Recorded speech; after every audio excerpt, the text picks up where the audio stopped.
When I was a kid, we would go camping, which eventually led me to Stiles Falls, a place that I felt was little known and special. I remember thinking to myself on one visit, this is it. This is where I will find my wife. Whether that was a self-fulfilling prophecy, coincidence, or commitment, I'll never know. But I do know that this is what started it all. June 9th, 2013. Looking back, everything seems so dramatic.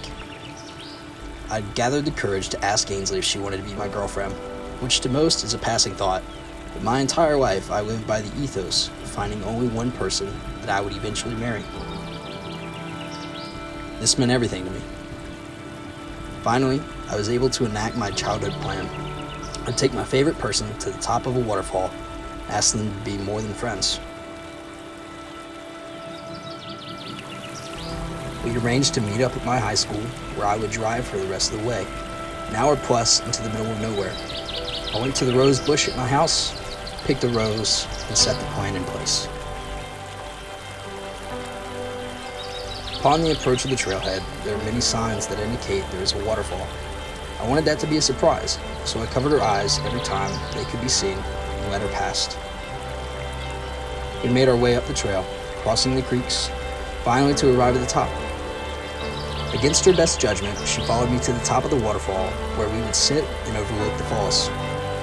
It was there I asked her, "Do you want to be more than friends?"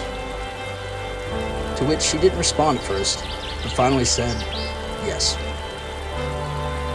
We proceeded back down, swam in the pool of water below. It began to rain. I gave her my jacket, and we walked out. At the end of the trail was a pathway. We were holding hands, and she looks at me and said, "That was perfect. How did you do that?" 2,295 days later, and counting. We've continued to make memories and grow. I'm not the same person I was then, neither is she, but arguably, we are much better. I loved her then, I love her now, and in 273 days, she will be my wife.